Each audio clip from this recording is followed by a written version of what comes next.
Bismillahirrahmanirrahim. Assalamualaikum warahmatullahi wabarakatuh. Alhamdulillah. Alhamdulillahi rabbil alamin. Wassalatu wassalamu ala rasulillah wa ala alihi wa ashabihi ajma'in. La hawla wa la quwwata illa billahil aliyyil azim. Alhamdulillah, rekan-rekan Saga yang dimuliakan Allah Subhanahu wa taala, wabil khusus pimpinan Saga, para manajer dan karyawan-karyawati, ini insyaallah semuanya akan mendapatkan ridha dari Allah Subhanahu wa taala. Kita kembali berucap rasa syukur kehadirat Allah Subhanahu wa taala, oleh karena pada hari ini kita masih diberikan kesehatan, kemampuan, umur yang panjang, rezeki yang melimpah dan berkah, dan menjadi keluarga yang sakinah, mawaddah warahmah. Rekan-rekan Saga yang dimuliakan Allah Subhanahu wa taala, kita juga tak lupa mengirimkan salawat kepada baginda Rasulullah sebagai uswatun hasanah, sebagai contoh teladan untuk kita semua, karena kita bisa mengenal Islam atas perjuangan Rasulullah Shallallahu Alaihi Wasallam. Rekan-rekan Saga yang dimuliakan Allah Subhanahu Wa Taala, ketika kita bekerja dengan kedua tangan kita, keringat bercucuran, menguras tenaga, mengalami kelelahan, semuanya akan mendapatkan ganjaran insya Allah Subhanahu wa taala. Tiada kebahagiaan yang kita akan dapatkan kecuali dengan kerja keras. Sehingga Rasulullah Shallallahu Alaihi Wasallam menganjurkan kita senantiasa mengikuti bagaimana Rasulullah bekerja keras. Sehingga Rasulullah Shallallahu Alaihi Wasallam mengatakan dalam sabdanya, "Man ahya sunnati faqad ahabbani, wa man ahabbani kana ma'i fil jannah." Barang siapa yang mengikuti sunnah, yang mencintai, menghidupkan sunnahku, di antaranya ada pekerjaan yang bekerja keras, kerja keras, ada merupakan sunnah baginda Rasulullah Shallallahu Alaihi Wasallam. Barang siapa yang mencintainya, maka insya Allah dia akan bersamanya di surga. Rasulullah Shallallahu Alaihi Wasallam di masa hidupnya, ketika diasuh oleh Halimatus Sa'diyah, ia mengembala kambing. Kemudian ketika diambil oleh pamannya Abu Thalib, ia pun bekerja sebagai pengembala kambing. Kemudian ia diajak untuk berbisnis ke negeri Syam. Setelah itu ia mengembangkan usaha yang dimiliki oleh Khadijah. Semuanya itu hasil jeripaya Rasulullah SAW untuk bekerja dan tidak berhenti, tidak memangku tangan dan meminta-minta pada sahabatnya. Ini wujud dari kerja keras Rasulullah SAW.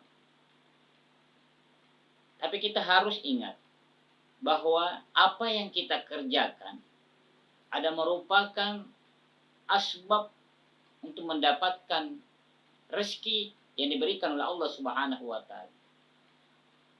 Apakah pekerja yang memberikan rezeki? Tentunya tidak. Apakah kita bekerja di kantor yang memberikan rezeki, memberikan uang? Tentunya tidak. Apa kita bekerja di Saga kemudian kita mendapatkan gaji? Yang memberikan adalah Allah Subhanahu wa taala. Apa hubungan antara rezeki dan bekerja? Ada orang yang tidak bekerja tapi rezekinya ada. Ya, kita lihat orang gila ya di pinggir jalan yang sehariannya mondar-mandir, tidak memiliki pekerjaan, dan hari ini masih hidup. Siapakah yang memberikan rezeki? Allah Subhanahu wa taala. Jadi mindset berpikir kita jangan sampai salah. bahwa kalau tidak bekerja kita tidak mendapatkan rezeki. Rezeki Allah sudah menanggung semua.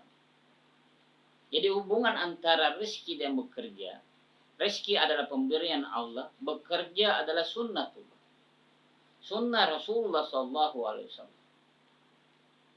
Sehingga kaidah mengatakan bahwa la nadaruku asbab walakinna nadaruku asbab yakinu asbab. Jadi jangan sampai kita menganggap bahwa dengan bekerja sebagai asbab itu bisa kita mendapatkan rezeki. Nah ini. Jangan sampai kita juga yakin bahwa dengan bekerja kita bisa mendapatkan rezeki. Tapi semuanya kembali kepada Allah Subhanahu wa taala. Jadi bekerja adalah ibadah. Bekerja adalah ibadah. Semakin banyak, semakin baik kita bekerja, maka semakin ibadah kita semakin baik pula. Maka akan mendapatkan ganjaran dari Allah Subhanahu wa taala. Jadi tidak ada hubungan antara bekerja dengan rezeki. Perlu kita ketahui bahwa semuanya merujuk kepada Allah Subhanahu wa taala. Inilah yang harus kita tanamkan dalam diri kita. Jangan sampai pola pikir kita mengatakan bahwa kalau tidak bekerja, apa yang kita makan? Apa yang kita minum? Tapi harusnya kita berpangku tangan. Rasulullah melarang umatnya untuk berpangku tangan. Sehingga sahabat bertanya kepada Rasulullah, "Ya Rasulullah, ayul kasbu at-tayabu qala a'mal rajulu biyadi." Sebaik-baik perbuatan, sebaik-baik usaha adalah seorang laki-laki yang menggunakan kedua tangannya untuk bekerja. Jadi rekan-rekan saga yang dimuliakan Allah Subhanahu wa taala, jadi kita harus bekerja dengan sekuat tenaga kita karena semuanya bernilai ibadah di sisi Allah Subhanahu wa taala. Dalam cerita yang pendek ini akan saya sampaikan bahwa ada dua teman bersahabat A dan B. Ketika dia merantau ke Papua, dia mendapatkan pekerjaan. Yang satu bekerja di toko A, kemudian yang satunya lagi di toko B. Keduanya bekerja untuk mencari rezeki Allah Subhanahu wa taala. Yang satu si A bekerja, hasil yang dia dapatkan dia kirim ke kampungnya. Dia memberikan kepada orang tuanya. Dia menelpon orang tuanya bahwa gaji saya di sini 5 juta. Ibu 2.500.000, saya 2.500.000. Tapi yang satunya si B itu menghabiskan uangnya 5 juta. Ia berpoya-poya di Papua. Tidak sedikit pun ia kirim ke kampung halamannya. Berjalan waktu, kontrak kerja di toko tersebut selama 5 tahun. Yang si A ini setiap bulan yang mengirimkan uang ke kampungnya, kepada ibunya. Yang satu ini si B tidak. Dia membeli motor, membeli kendaraan, makan makanan mewah, tempat tinggalnya, fasilitasnya. Akhirnya 5 jutanya habis. Tapi si A ini setengahnya dia kirim ke kampungnya. Menjelang 4 tahun, tinggal setahun kontrak kerjanya. Kemudian ibunya mengirim surat kepada anaknya. Mengirim surat, kemudian ia membaca. Kemudian ia membaca surat itu dengan senyum, dengan bahagia. Bahwa surat itu menandakan bahwa isinya menggembirakan. Wahai anakku yang merantau di kota Jayapura, hari ini uang yang engkau kirim setiap bulan 1 sen pun ibu tidak menggunakannya. Ibu memberikan sebuah rumah, sebuah sawah, sebuah mobil. Bahkan di lembaran terakhir ada foto seorang wanita, bahwa lembaran ini adalah calon yang aku pilihkan engkau untuk anakku. Saya sudah melamarkan. kepada orang tuanya untuk dirimu. Si anak ini merasa gembira bahwa ternyata uang yang dikirim ke kampung itu ibunya tidak menggunakan. Ibunya memberikan rumah, memberikan mobil, memberikan sawah, ladang untuk kebutuhan anak tersebut. Anak ini merasa gembira, seolah-olah mau pulang waktu itu. Dia datang ke toko tersebut. Pak, apakah saya sudah bisa pulang kampung? Bosnya mengatakan tidak, kontrak kamu 5 tahun, tinggal setahun lagi. Si B ini juga mendapatkan surat dari ibunya. Surat dari ibunya. Kemudian dia membaca dengan begitu kecewa. Karena suratnya itu diancam. Ibunya mengancam. Wahai anakku, selama engkau bekerja, sedikit pun tidak ada hasil yang kau kirim kepadaku. Kalau kamu pulang ke kampung, saya akan pukul kamu. Saya akan injak batang leher kamu. Wah, saking takutnya, gemetar anak tersebut. Kemudian dia datang ke bosnya. Bos, ini kontrak saya tinggal 1 tahun lagi. Iya, kenapa?